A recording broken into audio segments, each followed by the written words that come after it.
우리에게 주시는 하나님의 말씀은 구약성경 신명기 6장 4절부터 9절까지 왔습니다. 구약성경 270년입니다.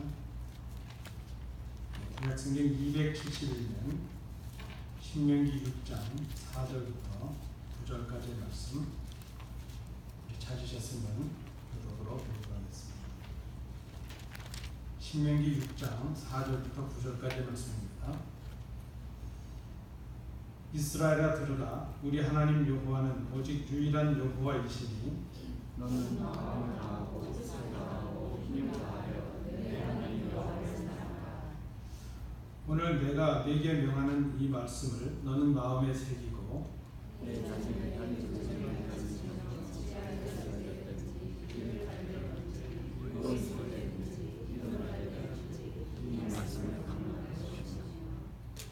너는 또 그것을 네 손목에 메어 기호를 삼으며 내 미간에 붙여 표로 삼고 아멘.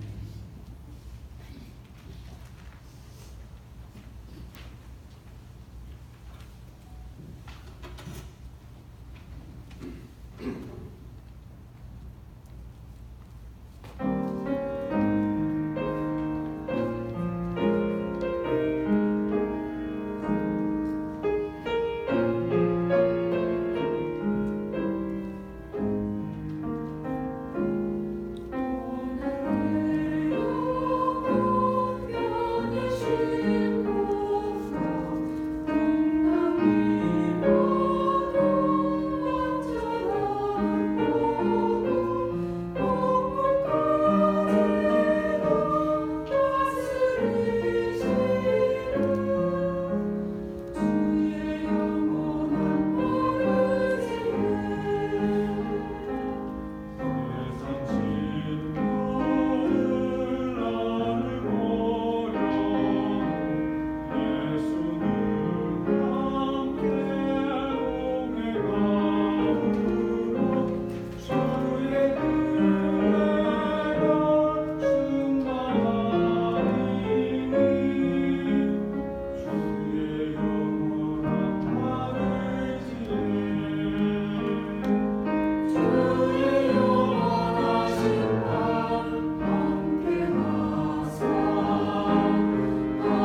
지금 생각하는 이유는 교회 목적을 회복하는 것이 우리 교회가 가지는 본연의 모습을 회복하는 것이고 또 그것이 부흥하는 것이고 주님께서 기뻐하시는 교회를 이루는 것이기 때문입니다.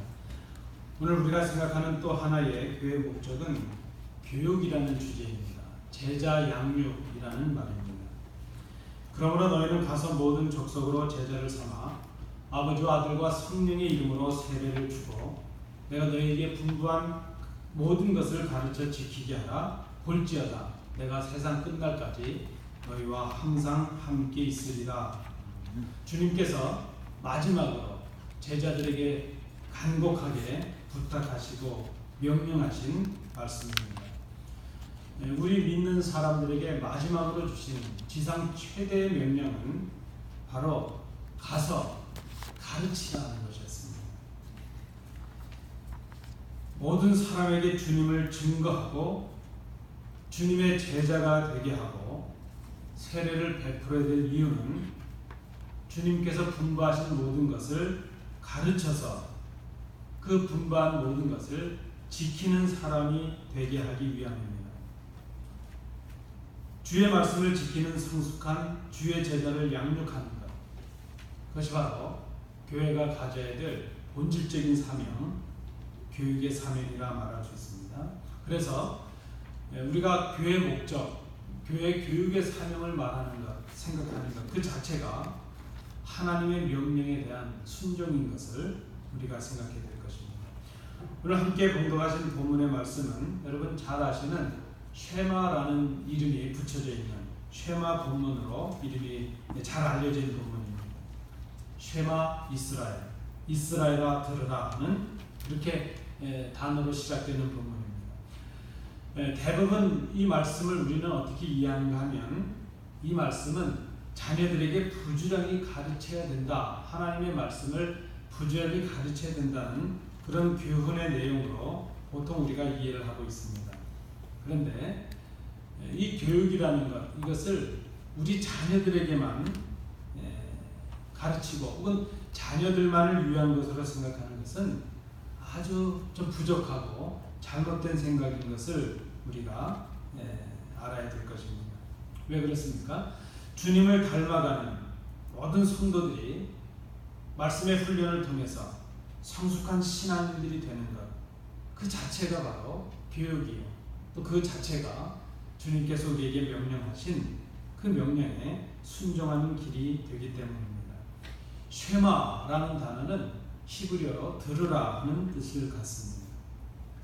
이 쉐마 본문, 특별히 오늘 우리가 읽으신 신명기 6장 4절 5절에 나타나는 이 쉐마의 말씀은 구약 성경 전체 신앙을 한마디로 압축하고 또 요약한 표현이라 말할 수 있습니다.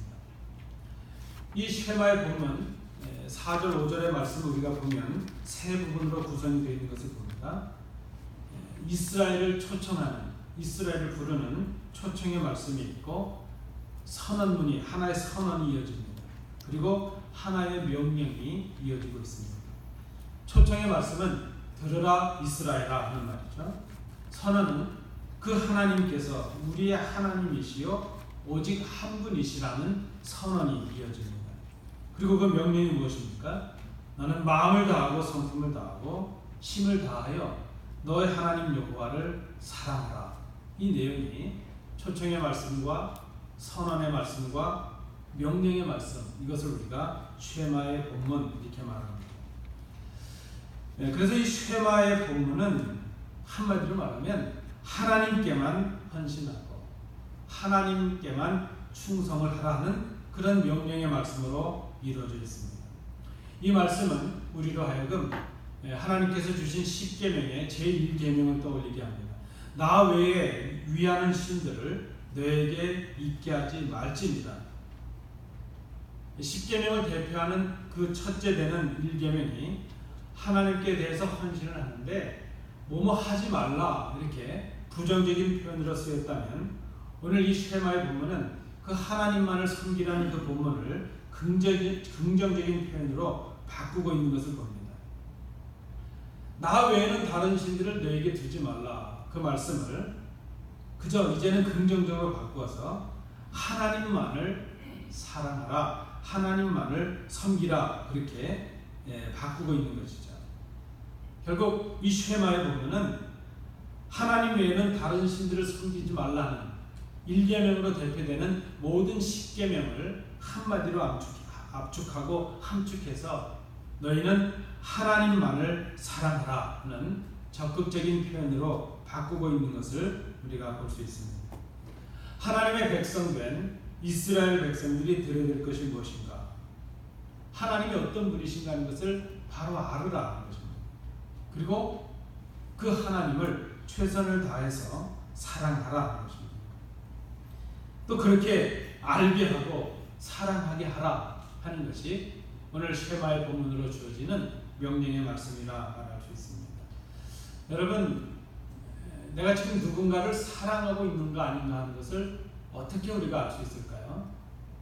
혹 지금 여러분 마음속에 내가 그 사람을 사랑하는가 아닌가 좀 알고 싶으시면 누군가를 한번 떠올려 보십시오. 속을 하십시오. 누구를 한번 떠올려 보시고 제가 드리는 말씀을 들으시면서 한번 그분을 기억해 보시기 바랍니다. 그 사람이 안 보면 보고 싶다. 왜 웃으시는지 모르겠어요. 그 사람과 대화하고 그 사람에 관해서 좀 더 알고 싶다. 지금 누굴 떠올리고 계시죠? 그 사람이 말하는 것을 듣고 있으면 별 얘기가 아닌데도 그렇게 재미가 있고 행복하다. 그와 함께 있으면 왜 이렇게 시간이 빨리 지나가는지 그저 시간이 아까울 정도로 그와 함께 있는 것이 좋다는 것이죠. 그에게 이미 많은 것을 주었는데 더 주고 싶고 그가 원하는 것을 알게 되면 무엇이든지 그것을 들어주고 싶습니다. 작은 것이라도 그를 위해서 뭔가 수고하는 것이 나에게 기쁨이 되고 있다는 것입니다. 여러분 그렇습니까? 그렇다면 지금 여러분은 그분을 사랑하고 계신다 말할 수 있습니다. 여러분 사랑은 말로만 끝나는 것이 아니고 우리의 마음과 몸으로 이어집니다. 가끔 우리 교회 아이들이 교회 와서 이렇게 놀다가 시간이 돼서 돌아갈 때가 되면 저 문 입구에서 부모님들과 실랭이가 벌어지는 걸 봅니다. 뭔가 하면 부모님들에게 이 친구들하고 많이 못 놀았으니까 누구네 집에 가서 더 놀게 해달라는 겁니다. 근데 제가 봤거든요. 새벽이 또 끝날 때부터 오후 늦게까지 같이 놀았거든요. 그런데 그 아이들이 입속에서 이런 말이 나옵니다. 하나도 못 놀았어요. 조금밖에 못 놀았는데 집에 가서 더 놀게 해달라는 겁니다. 왜 그럴까? 좋은 거죠. 그 아이들과 함께 있는 것이 행복하고 친구들과 함께 있는 것이 행복하고 그저 대여섯 시간을 같이 있었는데도 하나도 안 노는 것 같은 거죠. 그러면 좋아하고 있는 것이죠. 여러분 반대로 누군가를 떠올려 보실까요? 누군가가 얘기를 하는데요. 귀한 말을 하고 좋은 말을 하는데 듣고 싶지가 않아요. 목소리만 들어도 귀가 아파요. 그의 말을 듣고 있으면요. 짜증이 나요. 그와 10분을 있었는데 10시간 있는 것 같아요. 그에게 작은 것을 주었는데 뺏긴 것 같고 앞으로 줄 걸 생각하니까 끔찍해요. 여러분 그런 분이 계신가요? 그러면 여러분은 그분들을 사랑하지 않고 있다 이렇게 말할 수 있을 것입니다. 그가 원하는 것을 들어준다. 그것은 그를 사랑하기 때문입니다. 우리가 하나님을 사랑하면 하나님과 함께하는 시간이 행복합니다. 하나님을 사랑하니까 하나님의 말씀을 듣는 것이 즐겁고 하나님의 마음이 무엇을 원하는지 아는 것이 행복합니다. 그리고 하나님이 원하시는 것을 알게 되면 그 하나님을 위해서 시간을 뺏기도 혹은 내가 가진 것을 이제 희생을 해도 기쁨이 있다는 것입니다. 왜 그렇습니까? 하나님을 사랑하기 때문이죠. 사랑하면 그의 말을 들어주고 싶고 그와 함께하고 싶고 그가 원하는 것을 하게 됩니다. 우리가 하나님을 사랑하면 하나님의 말씀에 귀를 기울이게 되고 하나님의 말씀을 듣는 것이 즐겁고 하나님과 함께하는 시간이 행복하고 하나님을 위해서 내가 헌신하는 것이 기쁨이 될 수 있다는 것입니다. 사랑하기 때문입니다. 국민학교 시절에 한 친구가 있었습니다. 여러분도 다 국민학교 다니셨죠? 요즘 아이들은 초등학교를 다닙니다. 저희 어른들은 서학교를 다니셨습니다. 저는 국민학교를 다녔는데 그 친구는 화교였습니다. 그저 뭐 생김으로 봐서는 한국 사람인지 중국 사람인지 전혀 알 길이 없습니다. 그 친구는 한국에서 태어났고 그저 어릴 때부터 함께 놀았고 한 동네 살았고 함께 학교를 다녔습니다. 같은 말을 하고 같이 놀고 이제 학교가 끝나면 서로 몰려다니면서 놀죠. 어떤 땐 학교 가야 되는데 가방이 없어서 찾아보면 제 가방이 그 친구네 가 있고 그 친구 가방이 저한테 와 있고 그러죠. 그렇게 놀고 함께 놀던 친구입니다. 그 친구가 우리 친구들 사이에서 제법 인기가 있습니다. 왜 그런가 하면 그 집이 중국집을 하고 있었거든요. 그래서 가끔 그 친구네 집에 가면 이제 손님들이 없고 복잡하지 않을 시간에는 그 친구의 아버님께서 맛있는 것을 해주십니다. 뭐 뚝딱뚝딱 이렇게 만들어 주시는데 이렇게 팔지도 않는 그런 음식들을 친구들 위해서 해주시죠. 얼마나 맛있는지 친구들에게는 그 친구가 그래서 아주 인기가 많습니다. 하루는 우리가 또 학교를 끝나고 몰려다니고 놀다가 그 친구네 들어갔습니다. 식당을 지나서 뒤에 마당으로 가면 놀 수가 있으니까 식당을 통과해서 가다가 그 친구가 그 아버지 되는 그 아저씨에게 탱통 혼나는 겁니다. 일하시는 주걱을 아침에 제가 일부터 이 말씀 드리니까 그 무슨 이렇게 그릇을 들어서 뗐다 그랬더니 한 우리 집사님께서 웍 그러더라고요. 웍으로 때리면 죽죠. 아니면 조그만 주걱 같은 거, 이게 간보고 그러시는 국자 같은 걸 들고 오셔가지고는 사정없이 내리지. 저희가 얼마나 충격이 되고 놀랐는지 모릅니다. 그냥 사정없이 두들겨 패십니다. 우리가 알아듣지도 못하는 중국말을 하시면서 두들겨 패십니다. 나중에 그 친구가 저에게 말을 했는데 왜 그렇게 아빠한테 두들겨 맞았는가. 그 친구가 들어가서 대화를 하다가 우리랑 한국말 하다가 자기 아빠한테도 한국말을 한 겁니다. 한국말 했다고 두들겨 패십니다. 어릴 땐 그게 좀 이해가 안 되고 그러는데 이제 뭐 40년이 훨씬 지난 얘기입니다. 근데 요즘 와서 제 생각입니다. 저는 그 친구의 아버지가 뭐 교육학적으로 어떻고 인격적으로 어땠냐 저는 그 얘기는 하고 싶지 않습니다. 또 그날 그 일이 그 친구에게 어떤 영향이 있었는지 지금도 알 길이 없습니다. 뭐 그 친구랑 헤어진 지가 너무 오래됐으니까요. 다만 지금에 와서 저는 그 친구의 아버님 그분이 제 친구를 혼낸 이유 중에 하나라고 제가 생각하는 것이 있습니다. 그것이 무엇인가 하면 당신의 조국과 당신의 언어에 대한 사랑이었을 것이라는 그런 생각을 해봅니다. 부모의 언어를 기억하고 조국의 언어를 기억함으로 조국을 기억하고 부모를 이해하는 그런 아들이 되기를 원하지 않으셨을까? 부모의 언어를 이해함으로 부모의 마음을 헤아릴 수 있는 부모와 마음과 정서를 소통할 수 있는 그런 자녀가 되기를 원하지 않으셨을까? 비록 조국을 떠나와서 고향을 떠나와서 다른 나라에 살고 있긴 하지만은 자기의 뿌리를 잊지 않기를 원했던 그 아버님의 마음이 아니었을까? 우리가 얼마 전에 한국 학교를 시작했습니다. 개강했는데 저는 우리 한국 학교를 바라볼 때 특별한 사명과 특별한 어떤 의미를 이제 부여하는 그런 생각이 있습니다. 여러분 단순히 말을 배우는 것으로 끝나는 것이 아니라 부모님의 마음과 정서와 우리 조국의 생각과 정신과 또 우리 신앙이 이어질 수 있는 매개가 말이 될 수 있고 글이 될 수 있기 때문이라는 것이죠. 그날의 그 아버님이 행했던 그 모진 매질이 저에게는 아들에 대한 사랑으로 남겨져 있고 조국에 대한 사랑으로 남겨져 있는 그런 마음이 저에게 있습니다. 여러분 우리가 하나님을 믿는다 어떤 의미가 있겠습니까?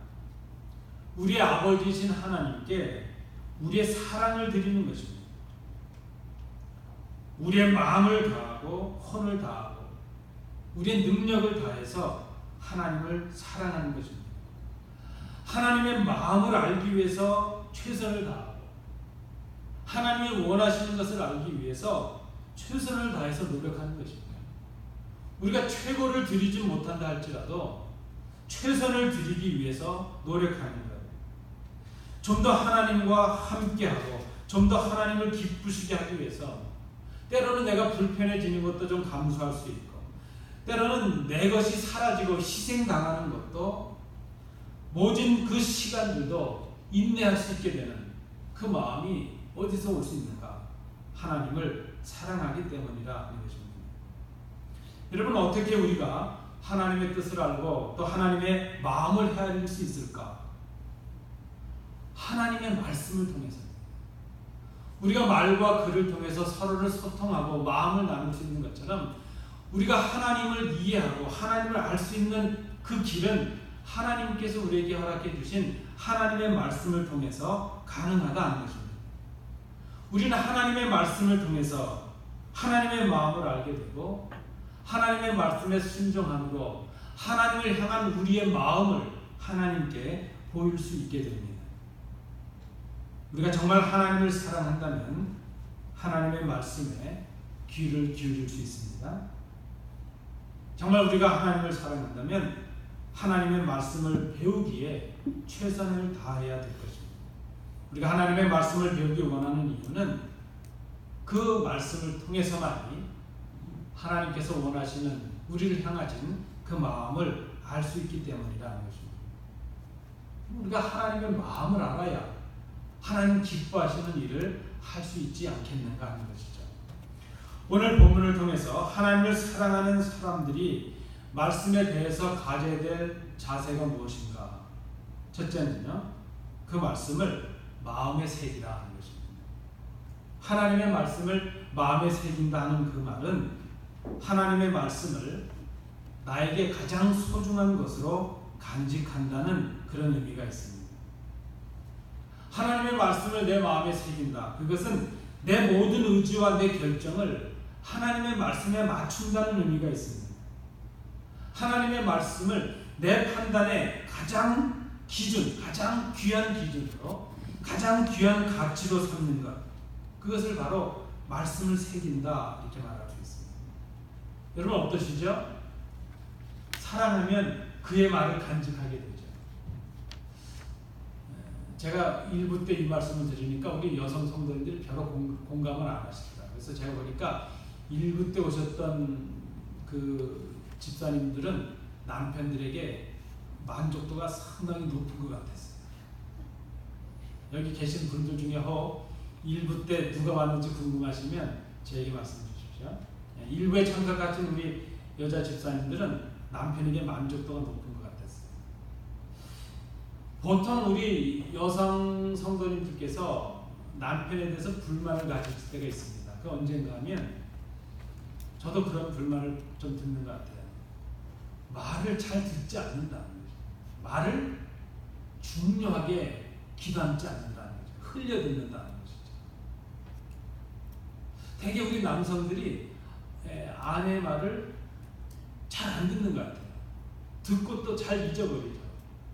나중에 좀 사단이 나고 문제가 되면 어쨌든 덮어야 될 테니까 다 내가 잘못한 것 같아. 잘못했다고. 그러면 또 되게 아내들은 그랬죠. 잘못했죠. 이건 안 넘어가죠. 뭐라 그러죠? 뭘 잘못했는지 말해보라. 그러죠. 그러면 또 궁색해지니까 뭐라 그러시죠? 다 잘못했다고 그러죠. 그게 싫다는 거예요. 그게 불만이라는 거죠. 오늘 일부 예배 때 보니까 안 그러신 것 같아요. 아마 그 집사님들 두 분들은 잘 기억했다가 당신이 이걸 원했는데 내가 이걸 잘못했고 이걸 잘못했다 이렇게 얘기하는 것 같아요. 아내들이 혹은 아내들뿐만이 아니라 우리가 서로의 관계 속에서 우리가 실족하게 되거나 상처가 될 때가 언제입니까? 우리의 말을, 누군가의 말을 소중하게 담아주지 않는 것이죠. 근데 여러분, 우리가 누군가를 사랑하게 되면 그의 말을 기억합니다. 흘러하는 말도 우리가 기억하죠. 여러분 잘 기억해 보실까요? 결혼 전에는요, 지나가는 말로 아유 나는 뭐가 참 좋아요. 그러면요, 그거 흘러가는 말가 있는데 어떻게 기억하고 기회가 되면 그걸 싹 사가지고 오죠. 전에 이런 걸 좋아하신다는 말씀을 제가 들었습니다. 감동을 하기 때문에. 왜 그렇습니까? 사랑하기 때문에. 우리가 하나님을 사랑하면 하나님의 말씀을 우리 마음속에 간직하게 됩니다. 소중한 것으로 생각하게 됩니다. 우리가 그리스도인으로서 하나님을 사랑하는가? 여러분 스스로 한번 자문해 보시기 바랍니다. 내 마음속에, 우리의 마음속에 지금 하나님의 말씀이 간직되고 있는가? 하나님의 말씀이 나의 가장 귀한 가치로, 귀한 판단의 기준으로 자리 잡고 있는가? 우리가 정말 하나님을 사랑하고 있다고 당당하게 말할 수 있는 사람들인가? 우리 스스로를 돌아봐야 될 것입니다. 두 번째입니다. 하나님을 사랑하는 사람이 가져야 될 또 하나의 자세입니다. 그 말씀을 마음에 새길 뿐만이 아니라 손목에 메고 이마에 붙이라는 것입니다. 문설주와 문 바깥문에 기록하여 보게 하라는 것입니다. 그 말씀이 오늘 본문에 나타납니다. 손에 새기라 하는 이 말은 무엇인가요? 손은 마음의 생각을 실천하는 구체적인 지체를 말하죠. 그러므로 손에 새긴다는 이 말은 모든 행동을 할 때에 그 행동을 하나님의 말씀에 따라서 하라는 그런 의미가 있습니다. 하나님의 말씀이 손으로 하는 모든 일과 눈으로 하는 모든 일을 주관하도록 하라 하는 것입니다. 그 말씀을 이제 이마에 새긴다는 그 의미가 무엇입니까? 미간, 이 이마의 의미는 인간의 지성과 사고를 상징하죠. 하나님의 말씀이 우리 모든 계획과 모든 준비에, 모든 사고의 기준이 되게 하라 하는 것입니다. 하나님의 말씀을 진문설주와 바깥문에 기록하라 그랬습니다. 자기 자신뿐만이 아니라 그 집에 거하는 모든 사람들이, 또 뿐만 아니라 집안의 일뿐만이 아니라 집 밖의 모든 일, 내 일상의 모든 삶이 하나님의 말씀을 통해서 하라는 것이죠. 말씀을 읽고 나가고 들어오면서도 말씀을 듣는 것이죠. 여러분, 하나님의 말씀이 내 삶을 주관하게 하는 것을 말합니다. 하나님을 사랑하는 사람의 특징이 무엇입니까? 하나님의 말씀을 따라 사는 것입니다. 그리스도인이 누구입니까? 그리스도를 따라 사는 사람을 그리스도인이라 말합니다. 우리의 문제가 무엇입니까? 우리는 하나님을 사랑한다고 말하고 그리스도인이라고 말하는데 우리는 말씀과 무관한 삶을 살아갈 때가 얼마나 많이 있는지 모릅니다. 하나님을 사랑하지 않고 있다는 증거입니다. 정말 우리가 하나님을 사랑한다면 하나님의 말씀을 따라 살아가는 그런 삶이 있어야 될 것입니다. 마지막 세 번째, 말씀을 하나님을 사랑하는 사람들, 말씀에 대해 가져야 될 세 번째 자세는 집에 앉아 있을 때든지 길을 갈 때든지 누워 있을 때든지 일어날 때든지 자녀들에게 가르치라 하는 것입니다. 삶의 매 순간마다 아침부터 저녁까지 일터에서나 집에서나 하나님의 말씀이 가르쳐지게 하라는 것입니다. 여러분, 지금 우리 그리스도인들의 특징이 하나 있다면 무엇일까요? 그리스도인들뿐만이 아니라 현대를 살아가는 사람들의 특징이 있는데 배우지 않으려고 한다는 것입니다. 배우지 않으려고 한다는 것입니다. 특별히 교회에서 이루어지는 교육은 아이들을 위한 것이라고 생각을 하죠.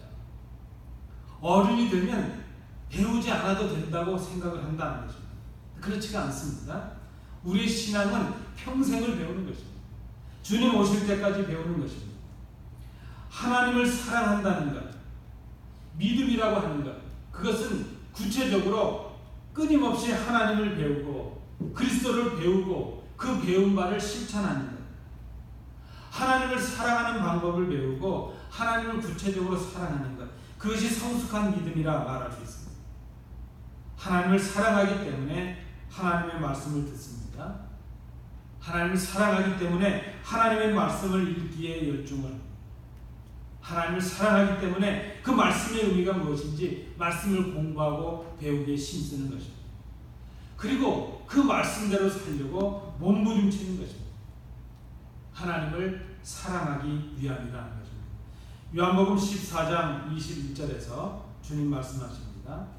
나의 계명을 지키는 자라야 나를 사랑하는 자니 나를 사랑하는 자는 내 아버지께 사랑을 받을 것이요 나도 그를 사랑하여 그에게 나를 나타내리라 말씀합니다. 주님을 사랑하는 사람이 누구입니까?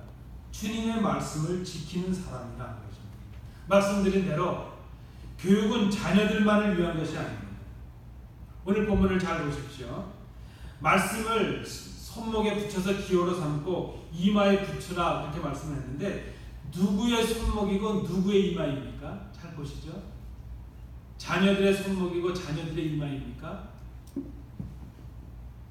그렇지가 않죠, 여러분. 오늘 본문을 잘 보실까요? 너는 8절입니다. 또 그것을 내 손목에 매어 기호로 삼고 내 미간에 붙여 표로 삼고 그랬습니다.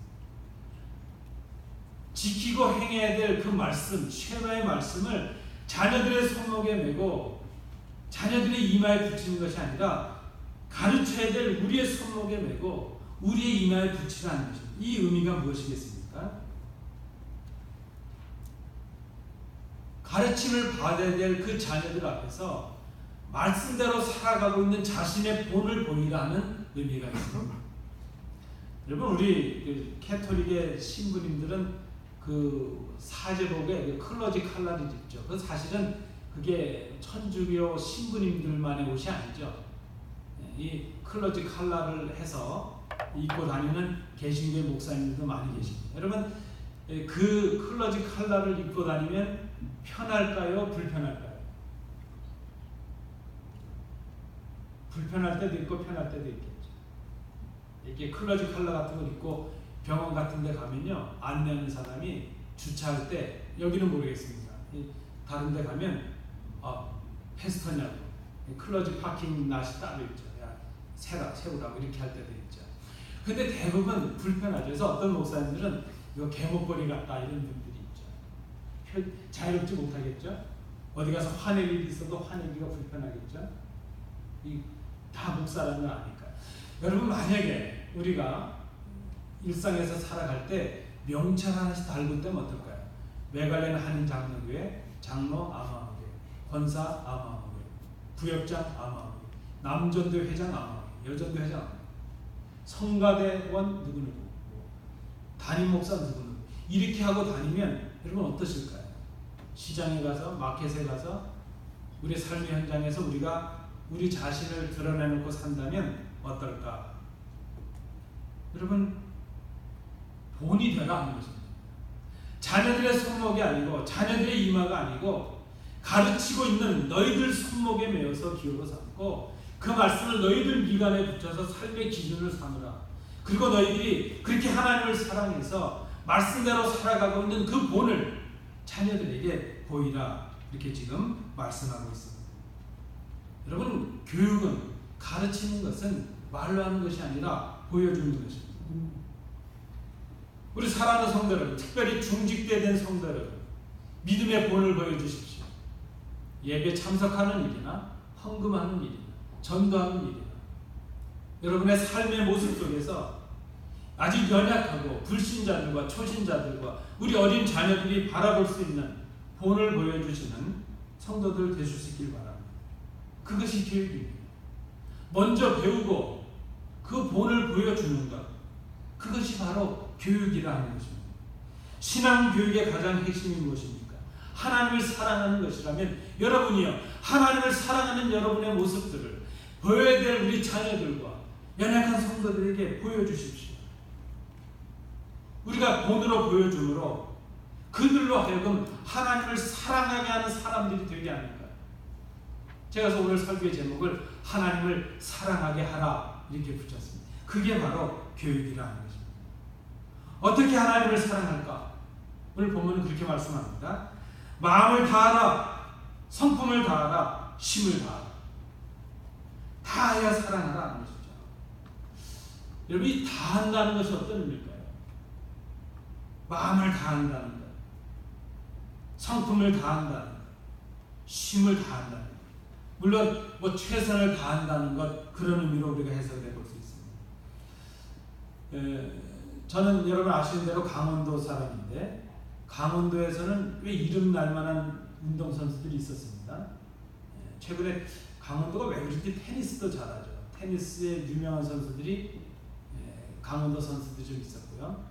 여러분 잘 아시는 마라톤의 대표적인 사람이 또 황영조라는 선수가 있는데 저는 뭐 그분을 만나본 적은 없지만 황영조라는 선수를 존경하고 좋아합니다.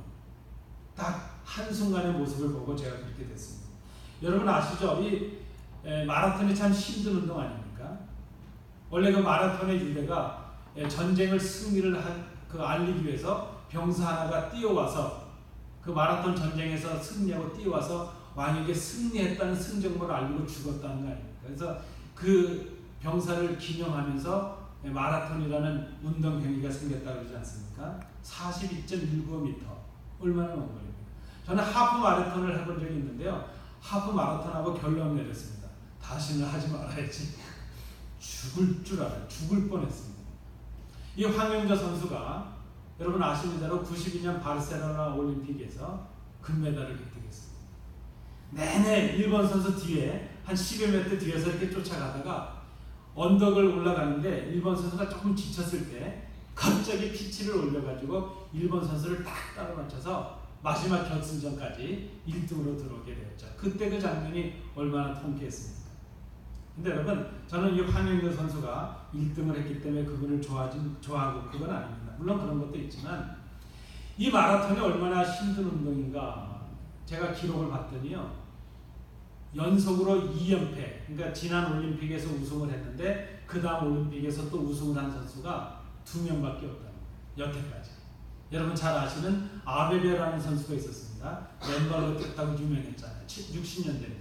그리고 70년대 와서 러시아 그 옛날 구소련 안에 있었던 무슨 공산군 국가에서 이름도 채 알려지지 않은 선수가 2연속으로 재패를 2연패를 했다는 거예요. 그리고 아직까지 없다는 거예요. 올림픽에 얼마나 많은 선수들이 연패를 합니까? 어떤 선수는 한 종목에서 7연패를 한 선수도 있답니다. 그런데 마라톤은 그렇지 못한 것이죠. 그만큼 혹독하고 힘든 경기이기 때문입니다. 이 황영조 선수가 하루는 마라톤 연습을 하고 있는데 너무 힘들어서요. 너무 훈련이 가혹하고 힘들어서 그런 생각을 했답니다. 저기 차가 오는데 확 뛰어들어서 좀 다칠까? 그런 생각을 했답니다. 그럼 좀 다치면 내가 훈련을 좀 면하지 않겠는가? 그런 생각을 했다는 것이죠. 여러분 다시 그 경기 장면을 좀 떠올려 보겠습니다. 결승점에 이 황영조 선수가 그저 그 인상을 무릅쓰고 결승점에 테이프를 끊었습니다. 그리고 그 다음에 그 선수의 모습이 어땠죠? 몇 걸음 가지 못해서 그저 앞으로 꼬꾸라지고 말았습니다. 나중에 이 황영조 선수가 그저 그 인터뷰를 한 것을 보니까 결승점에 들어오고 사력을 다해서 있는 힘을 다해서 결승점을 통과했는데 결승점을 딱 통과하고 나니까 몸에 마비 증상이 왔다는 겁니다. 호흡이 가빠질 정도로 숨을 쉴 수가 없었다는 겁니다.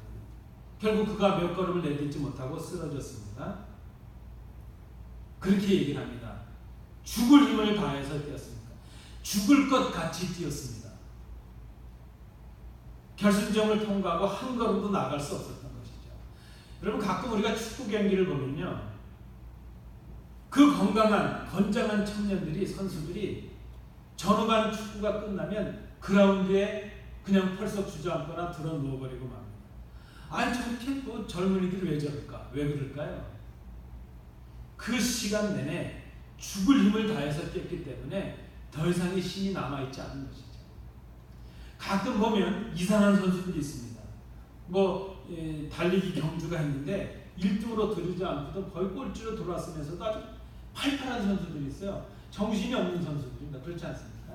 자기의 모든 정력과 힘을 그 경기에 다 쏟아 넣어서 잠시도 서 있을 수 없을 정도의 그런 최선을 다하는 모습이 그 귀한 선수들에게 있죠. 오늘 본문에 나타나는 마음을 다하라, 성품을 다하라, 힘을 다하라, 이 다하라는 의미가 바로 여기에 있습니다. 하나님을 사랑하기 위해서 죽을 것처럼 사랑하라는 것이죠. 곧 죽을 사람처럼 내 힘과 내 모든 정력을 다 쏟아놓으라 하는 것입니다. 그것이 바로 하나님을 사랑하는 사람들의 자세라 말할 수 있습니다. 오늘 성경 우리에게 말씀합니다. 하나님의 자녀된 백성들이여 들으라. 쉐마 이스라엘, 쉐마 들으라. 하나님은 우리가 섬겨야 될 유일한 하나님이시다. 그 하나님을 사랑하는 방법은 우리의 마음과 혼과 힘을 다하여 하나님을 사랑하는 것이다. 그 하나님을 사랑하는 길은 하나님의 말씀을 마음에 새기는 것이요, 그 말씀을 나의 삶의 기준으로 삼는 것이요, 그 말씀을 가르치기 위해서 먼저 배우고 본으로 우리가 보여주는 것이라는 것입니다. 여러분, 하나님을 사랑하고 계십니까? 우리가 하나님을 사랑한다고 말할 수 있습니까? 하나님과 함께하는 시간이 행복하고, 하나님의 말씀을 배우는 시간이 행복하고, 하나님의 말씀에 귀를 기울이는 시간이 여러분 행복하십니까? 다윗이 고백한 것처럼 하나님의 말씀이 꿀송이보다 더 달다는 고백이 여러분들 안에서 이루어지고 있습니까? 하나님의 말씀에 순종하기 위해서 내 것을 포기해 보신 적이 있습니까? 하나님의 말씀을 읽다가 우리가 눈병이 난 적이 있을까? 요즘 보니까 하도 핸드폰을 봐서 눈병이 나는 분들이 있다 그래요. 하나님의 말씀을 읽다가 우리가 눈병이 난 적이 있을까? 찬송을 부르다가 목이 쉬어본 적이 있을까? 하나님께 예배하기 위해서 우리의 시간을 뺏겨본 적이 있고, 내 것을 포기해 본 적이 있고, 내 것을 희생해 본 적이 있을까? 여러분, 우리의 믿음을 하나님을 사랑하는 우리의 모습으로, 본으로 보여주시기 바랍니다. 여러분, 제가 사랑으로 건면합니다. 우리 중직자들이요, 우리 성도들이요, 교회 공예배 예배에 더욱 힘을 써주시기 바랍니다.